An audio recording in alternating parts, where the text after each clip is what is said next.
Hi, it's Chrisi with Homes by Chrisi, and welcome to our initial buyers presentation. I am with Homes by Chrisi at ChrisyHagan.com and Remax Achievers. Super excited to tell you more about the home buying process. In order to do that, I'm going to share my screen, sit back, and we'll do a little beginning of what the home buying process starts like. So bear with me and let's take a look.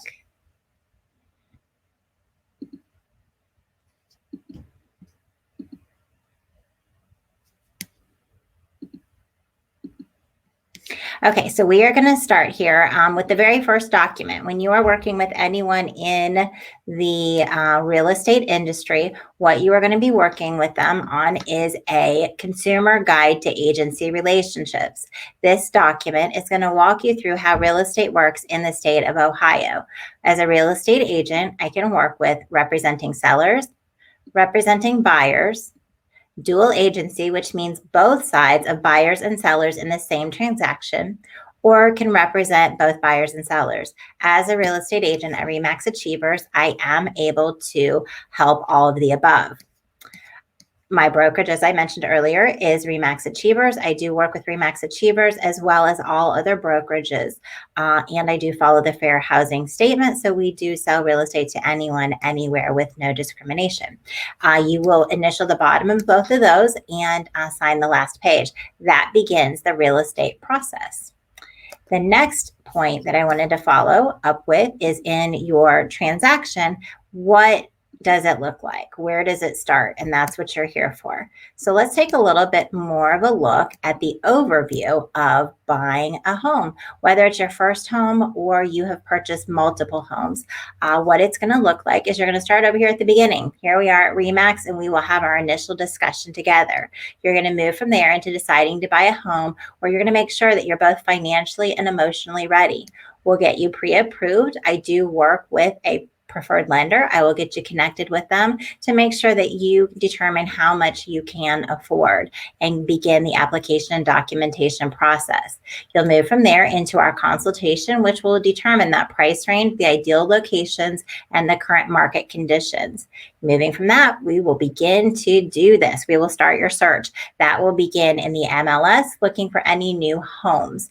Going from there, it becomes a piece of cake, depending on the current market conditions. We are currently in a seller's market. That can change at any point, but Columbus is hot and remains in the top 10 in the United States.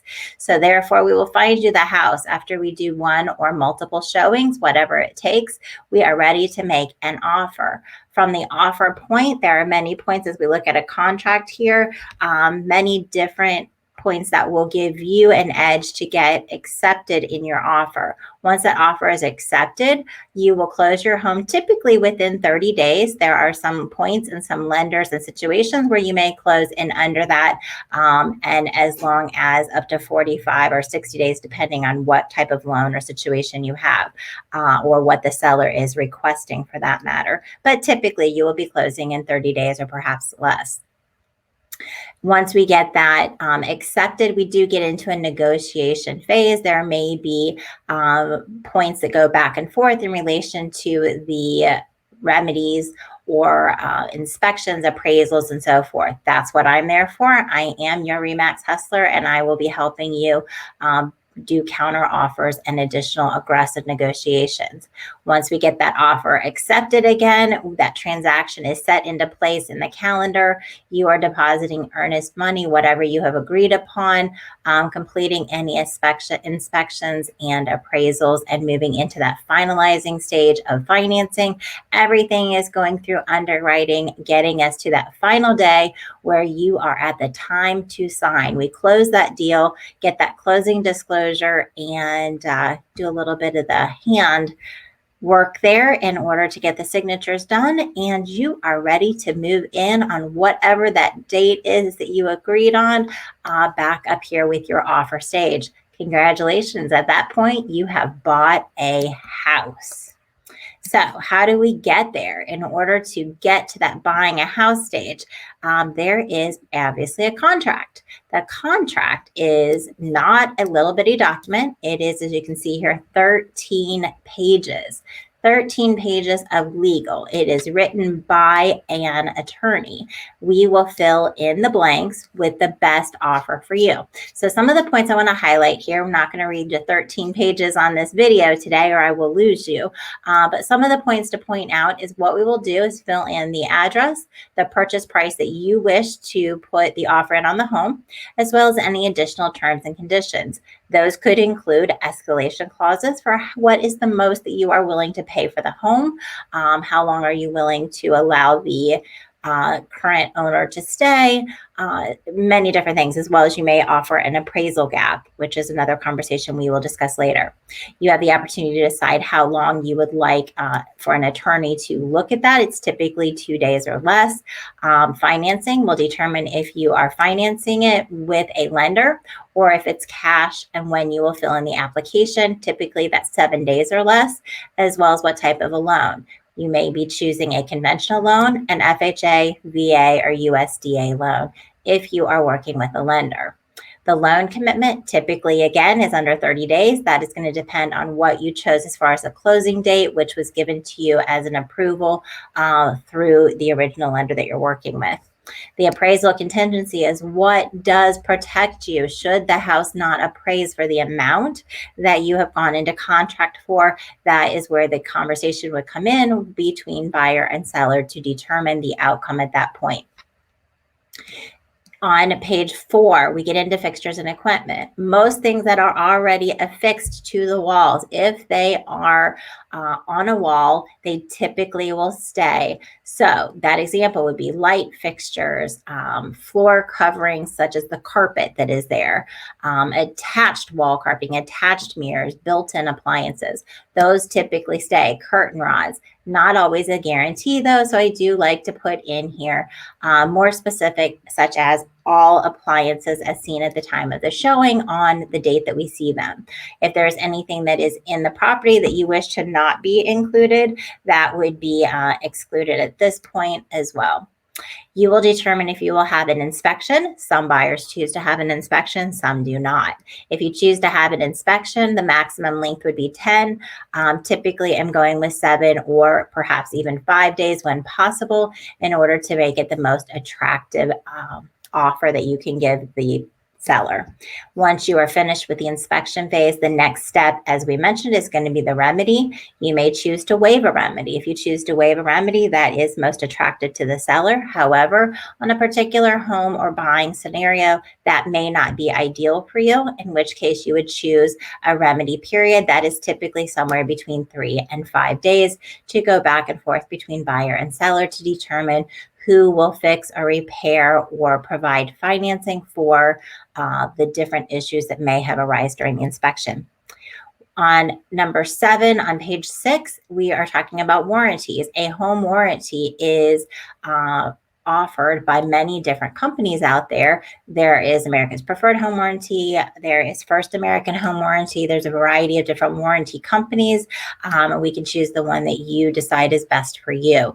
That can be added in if you so choose in the warranty section of the contract. If you choose to waive that, you can always add that in, typically within 30 days after purchasing the home. Moving through the deed, title, insurance, those are all going to be taken care of through the title agency that is chosen. That is typically chosen by the seller, and you'll be notified of that, or your agent, myself, will be notified of that. Earnest money down here on number 12. This is on pages 8 and 9. Earnest money is the money that you will be putting up at the beginning of the transaction, essentially to show that you have skin in the game to the seller so that they know you are serious in progressing forward. There are 2 ways in which earnest money can be submitted. It's either submitted 12.1A, which is within 3 calendar days of the acceptance of the offer that is most attractive to the seller, or within 3 calendar days of the expiration of the agreement to remedy period. That is most attractive to the buyer. Again, we are in a seller's market, so it's a consideration to you to determine which is better for your particular offer that you are submitting. That check is written out to the buyer's agent or to my brokerage at Remax Achievers. That money is held in a special account and that is returned to you on the day of closing. Most often, that money is then used for part of your down payment. The rest of the contract, looking here at pages 10 and 11, is a lot of legalese, and we can break it down individually and talk about it. It's going to be some legal terms and conditions. You will be signing electronically on most documents. This is an acceptance of that being a legal signature, stating whether or not you're a non-foreign seller. Following the Ohio Fair Housing Law, we do suggest that you get professional advice and assistance. I am your expert in real estate, but should you be looking for additional legal information on matters of law, tax, financing, surveying, etc., there are there are professionals in those areas that we would recommend. The residential property disclosure form is a form we will look at here in just a moment. You will be provided that for signature as well. Last page is closing. So you are going to determine when you would like to close on this property. That, again, is going to be given to you as a date from your lender. They will tell you if they can close in approximately 21 days, 30 days, 45 days, etc. So that date would go in here. As well as when you will have your final walkthrough. I typically do that within 2 days prior to the actual closing.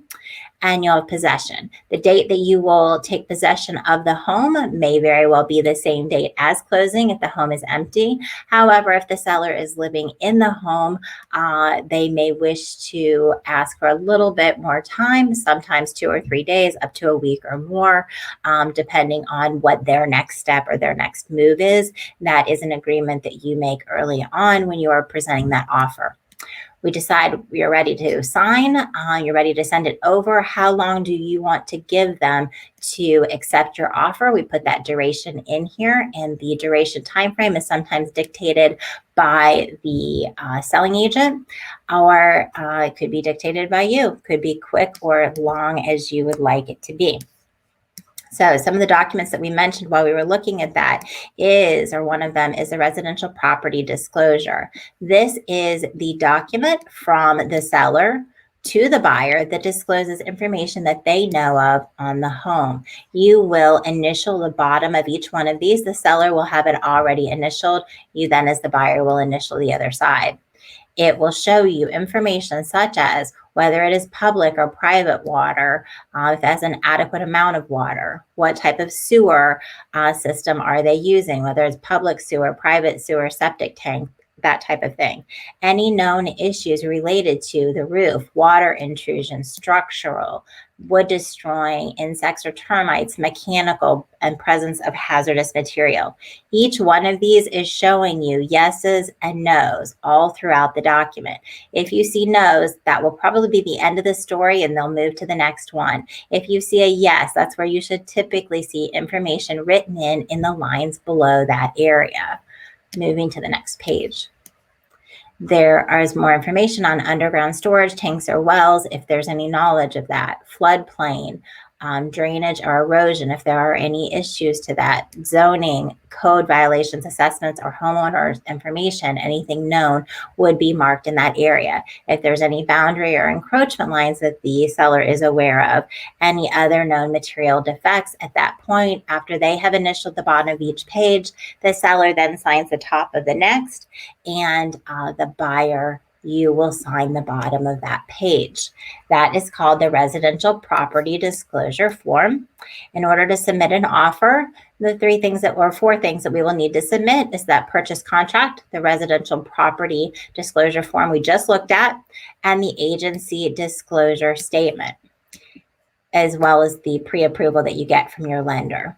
The agency disclosure statement is telling you who all is involved in the transaction. This is 2 pages, one of which describes, again, dual agency, which we spoke about at the beginning, related to the consumer guide to agency, just ensuring you completely understand that should I be on both sides of the transaction for you. However, that's kind of a moot point if I am serving only as your buyer's agent. The agency disclosure statement will show the property address, the name of one or more buyers, sellers, one or more. It will show who the buyer is represented by. That would be myself for you, Chrisi Hagan, and Remax Achievers. The seller is represented by whomever that agent may be and their brokerage. This is what typically is filled in. Should both of the agents be at the same brokerage, similar information will be filled in under Part 2. Or if it is a dual agency situation, then that would be filled in under Part 3. However, as I mentioned, typically it'll just be the names up here under Part 1, and the seller and buyer will sign on there. That's the end. Easy peasy. Sounds like it. I understand it's a bit more than that. So let's go ahead and come back here and wrap this up. So I've shown you a lot, trying to keep it a little bit quick here. You're probably wondering more specific to you. Got more information I want to share with you, not only about the market, but I need to find more about what you like, what you want, what type of house, what area, what it is that is your ideal scenario. So in order to do that, I need you to call me at 614-332-0342 or send me a text message at the same number. Again, that's 614-332-0342. This is a great initial way to start getting to know what's going on out there. Check out my website at chrisihagan.com. That's ChrisiHagan.com. Click on the buyers tab and you will find some additional videos and so forth out there. You can get to my YouTube channel. It explains a lot of the terminology related to buying a home. But in the meantime, give me a call. Let's get a text message. Please provide to me your name, phone number, email, and let me know that you're looking for a buyer's presentation that is specific to you so we can get your search started. Can't wait to get to know you and help get you in your ideal home. In the meantime, have a great day. And remember, rain, shine, sleet, or snow, I'm your realtor. Let's go. Bye-bye.